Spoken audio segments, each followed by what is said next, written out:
अस्सलाम वालेकुम जी and welcome to my show 22 yards with Zain. आज हम बात करेंगे पाकिस्तान और वेस्ट इंडीज़ के पहले टेस्ट मैच की जो कल 4 डे में टेस्ट कंक्लूड हो गया। Pakistan lost the match and they're one down in the 2 test match series. West Indies ने पहला टेस्ट मैच जीत लिया। So we'll talk about what went wrong and what needs to be corrected. इस बारे में हम थोड़ी सी बात करेंगे स्पेशली पाकिस्तान क्रिकेट को लेके। So let me start of with the thing कि जब वेस्ट इंडीज़ सेकेंड इनिंग में बैटिंग करने को आया तो पाकिस्तान ने अच्छा अटैकिंग क्रिकेट खेला, एग्रेसिव क्रिकेट खेला और उनके जो टॉप बैट्समैन थे, जो स्पेशलिस्ट थे, उनको जल्दी आउट कर लिया। बट जो एक बहुत बड़ा अलार्मिंग जगह थी वो ये थी कि पाकिस्तान टेल एंडर्स को उतना जल्दी आउट नहीं कर सका और उसकी मेजर रीज़न मैं ये समझता हूँ कि थी पाकिस्तान का not bowling in the right areas. जो स्पेशलिस्ट बैट्समैन थे उनको राइट एरियाज़ में बॉल करते रहे, एक प्रॉपर प्लान नज़र आया।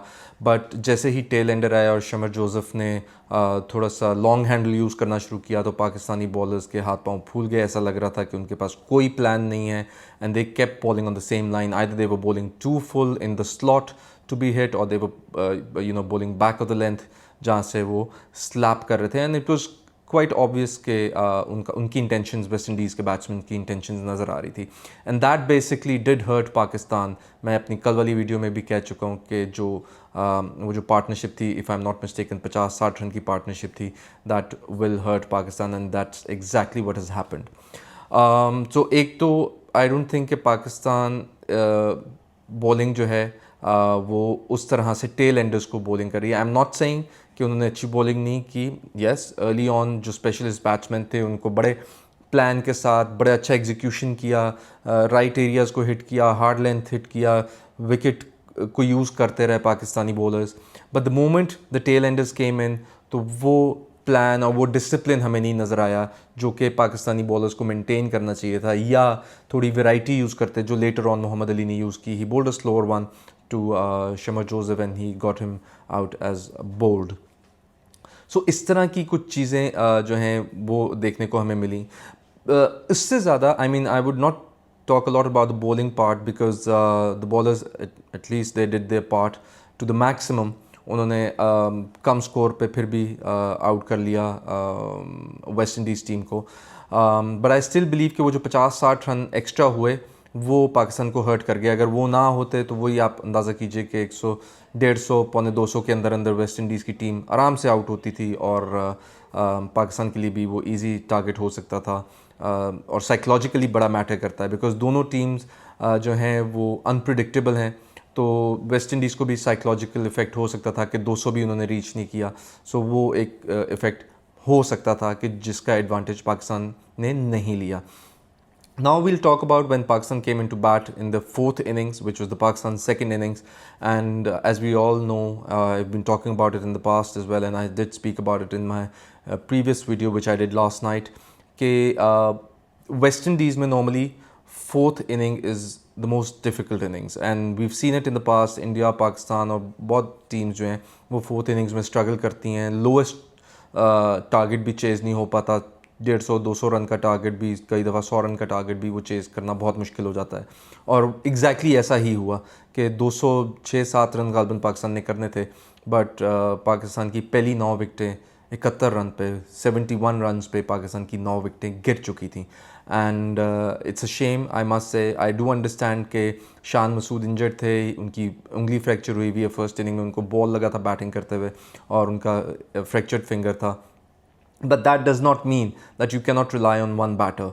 कि आप एक बैटर ने अगर पहली इनिंग में स्कोर किया तो आप उसी पर रिलाई करेंगे कि दूसरी इनिंग में भी आके वो करेगा। और in fact Pakistan should have been a little more careful because पहली इनिंग में उन्होंने देखा था जिस तरह का कोलैप्स हुआ था पाकिस्तान का बैटिंग के अंदर। So they should have been more careful, they should have been more mindful of that thing. But unfortunately again Pakistan batting collapsed, extremely in a worse way, I would say. It was a huge collapse. None of the batters except Babar Azam showed resilience and resistance, and played his shots and defended and showed his technique. So क्या क्या जो चीज़ है जो गलत की पाकिस्तान की batting में, वो ये थी कि एक तो मुझे ऐसा लगा कि Pakistani players were not very confident when they came into bat in the fourth innings, because maybe they were thinking the score is not too much. They were complacent. Either that, because of that could be one of the reasons जिसकी वजह से ऐसा हमें नज़र आया कि उन्होंने proper cricket नहीं खेली. And then again they were I personally feel कि सीम कंडीशंस को वो अच्छे से खेल नहीं पाए, और उसकी एक ही रीज़न यही हो सकती है कि और जो मुझे भी देखने को मिली कि they were playing, most of the batsmen were playing away from the bodies. Bat and pad का गैप काफ़ी ज़्यादा था. जैसे अजान अवैस आउट हुए, there was no point fishing on that ball. It was outside the off stump, चौथे पांचवें stump के ऊपर था. We could see it was moving away from him. तो I mean wrong shot selections. So this is one of the reasons. So now what Pakistan needs to do, I'm not going to brag about this for a longer period of time, because what is done. I still believe Pakistan still has good opportunity in the second test. They know where they're going wrong. They need to make corrections over there. और second test के अंदर वो mistakes repeat नहीं होनी चाहिए. और मैं ये नहीं कह रहा कि वो रिपीट नहीं होनी चाहिए तो आप नहीं कोई बड़ी मिस्टेक्स कर लें, but you need to have ball in the right areas to tail ender. That is one of the most important thing. Secondly हाँ, एक और बात मैं जो करना चाहूँगा कि पाकिस्तान के टेल एंडर्स में उस तरह की फ़ाइट नहीं है जब वो बैटिंग करने आते हैं. जैसे हमने वेस्ट इंडीज़ की टीम में देखा, जो शमर जोसेफ जब आए तो उन्होंने he put up a fight. He was aggressive against the Pakistani bowling lineup, and I'm not saying कि पाकिस्तान की bowling lineup अच्छी नहीं है. ठीक है, we might not have that kind of sheer pace which people would be talking about, but when you talk about bowling in the right areas, Pakistan की वो bowling lineup थी जो अच्छी bowling lineup है. They know where they're bowling, they have that control, but all of a sudden वो discipline नज़र नहीं आता जैसे ही tail enders आ जाते हैं. फिर वही वाली बात है कि I personally feel कि mindset उस तरह का नहीं है, मेंटल स्ट्रेंथ वो नहीं है. The moment they see a weaker opponent, they just lose their focus and they don't apply themselves the way they should have been doing it, or they were doing it in the recent past as well, and not too long ago either. सो ये कुछ चीज़ें हैं जो पाकिस्तान को जो है जिनका ख्याल रखना है. Plus batting is going to be a very big concern for Pakistan. मैं इतना होपफुल था इस सीरीज़ के स्टार्ट से कि जिस तरह पाकिस्तान ने टूर गेम खेला था और जिस तरह की उन्होंने बैटिंग परफॉर्मेंसेस दी थी और जिस तरह का उन्होंने टेक्निक शो की थी, स्कोर किया था, तो I was very optimistic that Pakistan will put up a good score on the score board and at least will put up a good fight against the opponent West Indies. आप ये कह सकते हैं कि शुरू में थोड़ी सी पाकिस्तान ने बिट्स एंड पीसेस में फ़ाइट दिखाई. बॉलिंग के अंदर उन्होंने फ़ाइट दिखाई पहली इनिंग्स में वेस्ट इंडीज़ की भी. फिर उन्होंने जब पाकिस्तान बैटिंग करने आया तो initially they showed up a fight. फिर उसके बाद दे कोलैप्स्ड अगेन, और फिर जब बॉलिंग के लिए आया तो पाकिस्तान अगेन शोड फाइट. और उसके बाद later in the West Indies innings they were scattered. They weren't bowling in the right areas like I mentioned earlier. और फिर जब बैटिंग के लिए आए तो बिल्कुल भी फाइट नहीं नज़र आई apart from Babar Azam and at a later stage जो है Mohammad Abbas. They put up a partnership of somewhere close to 40 to 50 runs. So that was the only fight. And these kind of fights in bits and pieces don't win you matches. You got to consistently make sure you're fighting to win a game.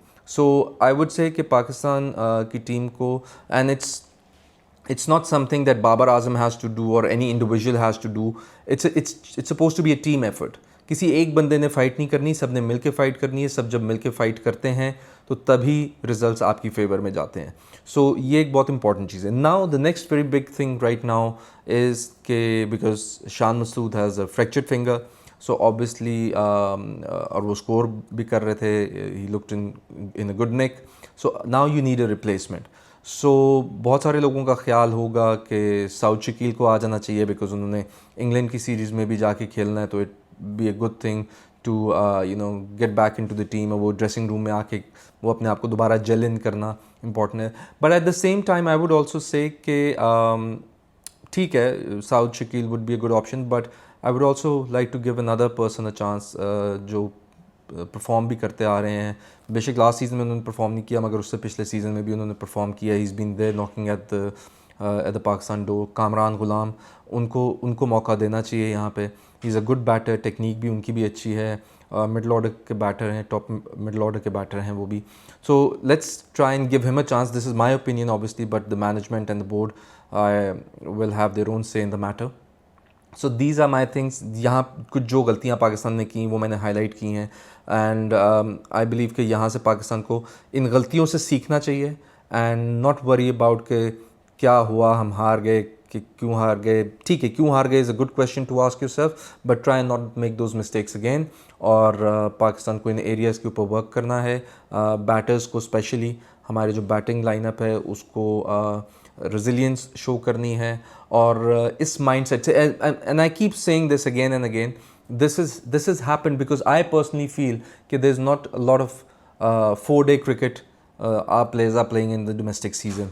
जब आप लंबी cricket नहीं खेलते हैं तो आपका temperament, आपकी technique, आपकी फिटनेस पे बहुत ज़्यादा असर पड़ता है, और ये हमें इस टेस्ट मैच में नज़र आया। आई एम होपिंग कि पाकिस्तान क्रिकेट बोर्ड ने जैसे स्टार्ट लिया है and they enforcing the Pakistani players to play the longer format of cricket if they want to be named in the Pakistan side, in the test side as well.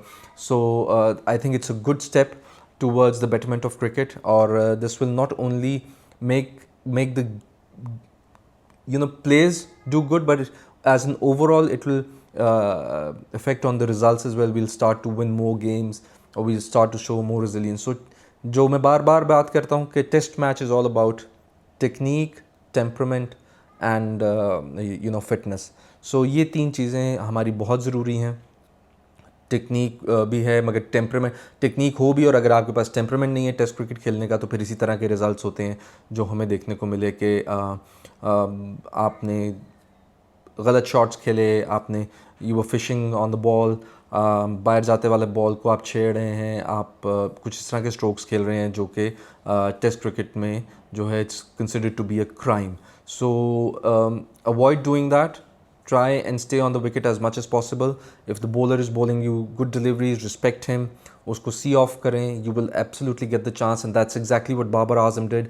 He was waiting for the opportunities. जहाँ पे उनको opportunity मिल रही थी वहाँ पे वो score कर रहे थे, और यही एक अच्छे batsman की निशानी होती है कि हाँ, there could be bad days for a good batsman as well where he can get out. Obviously every batsman will make a mistake, but don't make it very obvious. Don't give the bowler, in my opinion, कुछ ऐसे batters हमारे जो out हुए तो bowlers ने उनको out नहीं किया, they actually went after the ball, so they gave away their wickets, so that could have been controlled. तो उन चीज़ों को कंट्रोल करें, जैसे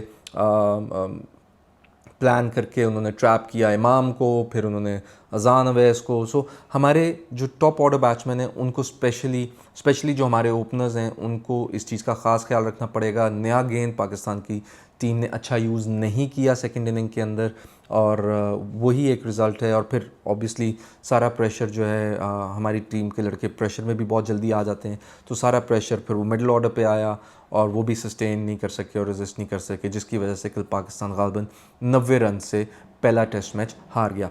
now let's put this aside. We should learn from our mistakes and make sure that we do not make the similar kind of mistakes in the second test match, and we should come back strong and try to level the series 1-1, because 2 matches की series है, तो at least अगर हम जीत नहीं अब सकते तो यहाँ से हम सीरीज़ को लेवल करके जाएं।